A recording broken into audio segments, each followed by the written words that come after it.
आज Doubtnut app download करें। Doubtnut पर अपने सभी गणित, रसायन विज्ञान, भौतिक विज्ञान और जीव विज्ञान के डाउट्स का करो सफाया। बस प्रश्न की फोटो खींचो, एक ही प्रश्न को क्रॉप करो और तुरंत वीडियो सोल्यूशन पाओ। अभी डाउनलोड करें। हेलो फ्रेंड, इस प्रश्न में दिया गया है कि एसी स्रोत को जो है आदर्श प्रेरक से साथ जोड़ा जाता है। तो हमें यहाँ पे सिद्ध करना है कि एक चक्र में औसत व सामर्थ्य मान 0 प्राप्त होता है। तो इसके लिए हम इस प्रकार से एक आदर्श प्रेरक लेते हैं जिसका प्रेरकत्व हमने ए लिया हो, इसे जो है प्रत्यावर्ती स्रोत के साथ इस प्रकार से जोड़ा गया है, एसी स्रोत के साथ, जिसका मान हम लेते हैं V0 sin ω2 के रूप में, जहाँ पे V0 प्रदर्शित करता है वोल्टता के शिखर मान को या जो है आयाम को या अधिकतम मान को। ये इस प्रकार से हमें जो है वोल्ट में प्राप्त हो जाता है, जहाँ पे इस प्रकार से समीकरण हमें प्राप्त होता है। उसी प्रकार यहाँ पे ओमेगा प्रदर्शित करती है स्रोत की जो है कोणीय आवृत्ति को, यह हमें प्राप्त हो जाता है रेडियन प्रति सेकंड में, या आवृत्ति के रूप में देखें तो हमें प्राप्त हो जाता है ओमेगा बराबर 2 पाई एफ के, जहाँ पे एफ दर्शाता है स्रोत की आवृत्ति को। इस प्रकार से अब यदि स्रोत से जोड़ा गया है तो परिपथ में एक धारा I प्रवाहित होगी इस प्रकार से, तथा L के सिरों के बीच क्या प्राप्त होगा, हमें इस प्रकार से विभवांतर या विभव पतन प्राप्त होगा। तो यह जो है देख सकते हैं स्रोत की ऊर्जा अर्थात V के बराबर होगी, क्योंकि एक ही स्रोत जुड़ा है तो समांतर क्रम में जो है आपस में जो है ऊर्जा बराबर होते हैं। तो यहाँ हम V के लिए समीकरण लिख सकते हैं, V बराबर प्राप्त हो जाएगा हमें L di बटे dt। इस प्रकार से यहाँ हम लिख सकते हैं V बटे L बराबर हो जाएगा di बटे dt। इस प्रकार से या di बराबर हमें प्राप्त हो जाएगा V बटे L गुणित dt। अब दोनों पक्षों का यदि समाकलन करें हम इस प्रकार से, जिससे हमें I का मान जो है प्राप्त हो जाएगा, ये प्राप्त हो जाएगा, समाकलन हो जाएगा V बटे L dt के सापेक्ष।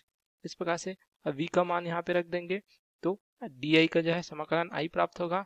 ठीक है, अब यहाँ पे V का मान रख देंगे, देख सकते हैं ये क्या है, V0 sin ω t बटे L dt। अब यहाँ पे देखिए V0 जो है वोल्टता का शिखर मान है जो परिवर्तित नहीं होता, उसी प्रकार L जो है प्रेरकत्व है, यह भी परिवर्तित नहीं होगा समय के सापेक्ष। तो हम इस प्रकार से इसको ले सकते हैं, तथा ये प्राप्त हो जाएगा हमें समाकलन sin ω t dt का।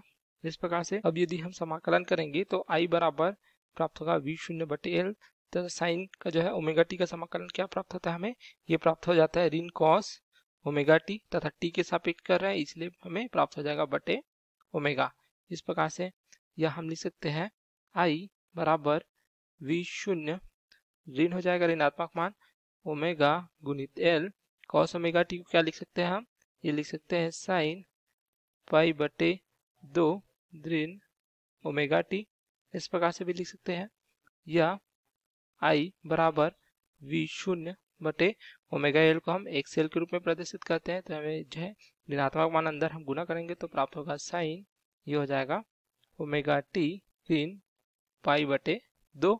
इस प्रकार से या हमें प्राप्त हो जाता है I बराबर V0 बटे XL, अर्थात जो हम I0 से दर्शाते हैं तो साइन प्राप्त हो जाएगा ω t ऋण पाई बटे 2। तो इस प्रकार जो है शुद्ध प्रेरकत्व के परिपथ के लिए हमें धारा का व्यंजक प्राप्त हो जाता है। इस प्रकार से जहाँ पे I0 क्या दर्शाता है, यह दर्शाता है देख सकते हैं V0 बटे XL। तो यहाँ पे V0 जो है वोल्टता के शिखर मान को प्रदर्शित करता है, तो I0 क्या दर्शाएगा, यह जो है धारा का शिखर मान प्रदर्शित करता है, हम इस प्रकार से लिख सकते हैं। तथा यहाँ पे XL क्या प्रदर्शित करते हैं, यह जो है प्रतिघात को प्रदर्शित करता है, अर्थात धारा के प्रवाह में जो अवरोध उत्पन्न किया जाता है प्रेरकत्व के द्वारा उसे जो है हम प्रतिघात कहते हैं, जो हमें प्राप्त हो जाता है प्रेरक के द्वारा। तो यह हमें प्राप्त होगा प्रेरकीय प्रतिघात के रूप में।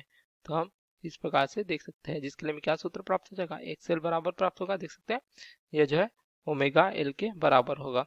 यह हम लिख सकते हैं XL बराबर क्या प्राप्त हो जाएगा 2 पाई F गुणित L, क्योंकि ओमेगा का मान हमें इस प्रकार से प्राप्त हो जाता है। तो इस प्रकार जो है हमें प्रेरकीय प्रतिघात के लिए भी व्यंजक प्राप्त हो जाता है। तो इसका मात्रक क्या हो जाएगा, देख सकते हैं XL बराबर प्राप्त हो जाएगा, ये हो जाएगा V0 बटे I0, तो वोल्ट प्रति एम्पियर, इसका मात्रक हमें ओम प्राप्त होगा। तो इस प्रकार धारा के लिए हमें जो है व्यंजक प्राप्त होता है या समीकरण प्राप्त होता है। उसी प्रकार वोल्टता का क्या समीकरण प्राप्त किया हमने, जो है तात्क्षणिक मान का ये प्राप्त किया था, देख सकते हैं प्रश्नानुसार लिया हमने V0 sin ω t। इस प्रकार से जो स्रोत की वोल्टता लिया लिख सकते हैं। ठीक है, तो दोनों के हमें जो है इस प्रकार से समीकरण तात्क्षणिक मान का प्राप्त हो जाता है। अब इसके लिए जो है औसत व सामर्थ्य पूरे चक्र के लिए देखिए जो प्रश्न में पूछे गए, एक चक्र में औसत व्यय सामर्थ्य क्या प्राप्त होगा। तो हमें क्या प्राप्त हो जाता है, इसके लिए जो समीकरण प्राप्त होता है ये प्राप्त हो जाता है औसत व्यय जो पूर्ण चक्र के लिए प्राप्त होता है, जिसे हम P से प्रदर्शित करते हैं, तो ये प्राप्त हो जाएगा V गुणित I। तो V और I के मान यहाँ पे रख देंगे तो हमें प्राप्त हो जाएगा P बराबर हो जाएगा, देख सकते हैं V का मान है V0 तथा यहाँ पे देख सकते हैं I गुणित I0 हो जाएगा तथा हो जाएगा साइन ओमेगा t गुणित हो जाएगा साइन हो जाएगा ओमेगा t ऋण π/2। इस प्रकार से यहाँ हम लिख सकते हैं P बराबर V0 गुणित I0/2 करेंगे तथा यहाँ से 2 से भाग देंगे तथा 2 से गुना भी कर देंगे। इस प्रकार से साइन ओमेगा t ऋण π/2।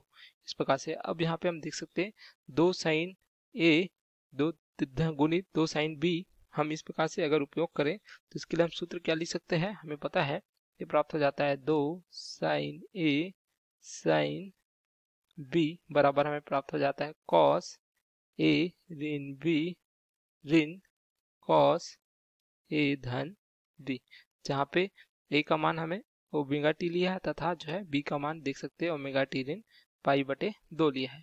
तो इसको हम हल करेंगे तो हमें क्या प्राप्त हो जाएगा, P बराबर V0 गुणित I0/2। तो यह प्राप्त हो जाएगा, देख सकते हैं cos यहाँ पे रखेंगे हम तो हो जाएगा cos A ऋण B, तो A का मान देख सकते हैं ओमेगा टी है, यहाँ से ये घटाएंगे तो हमें क्या प्राप्त हो जाएगा, ये प्राप्त हो जाएगा π/2 ऋण cos यहाँ पे क्या प्राप्त हो जाएगा A धन B, तो A धन B क्या हो जाएगा, ये प्राप्त हो जाएगा 2 ओमेगा टी धन ऋण हो जाएगा यहाँ पे π/2। इस प्रकार से प्राप्त हो जाएगा तथा पूरे का इस प्रकार से, ठीक है।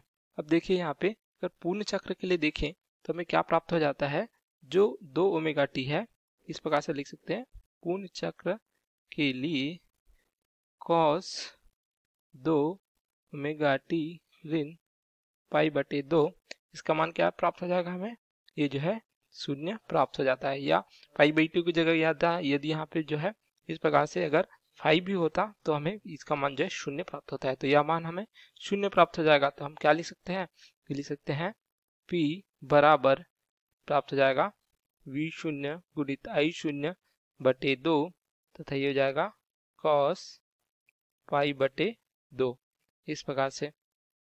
तो जो है cos π/2 अर्थात cos 90 डिग्री का मान हमें क्या प्राप्त होता है, यह भी जो है 0 प्राप्त हो जाता है, ठीक है। तो हमें क्या प्राप्त हो जाएगा, जो औसत व्यय शक्ति है ये प्राप्त हो जाता है पूरे परिपथ के लिए 0।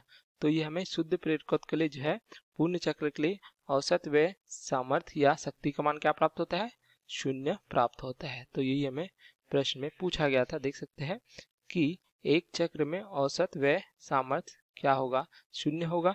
तो यह हमें सिद्ध प्राप्त हो जाता है, देख सकते हैं कि जो है हमें मान क्या प्राप्त होता है, एक चक्र के लिए जो है औसत व्यय सामर्थ्य जो है 0 प्राप्त होता है। तो यही हमारा उत्तर है। Okay, thank you. कक्षा 6 से 12वीं से लेकर नीट, IIT, JEE वो एडवांस के लेवल तक 1 करोड़ से ज्यादा छात्रों का भरोसा। आज ही डाउनलोड करें डाउटनेट ऐप या व्हाट्सएप करें अपने सारे डाउट्स 8400 400 400 पर।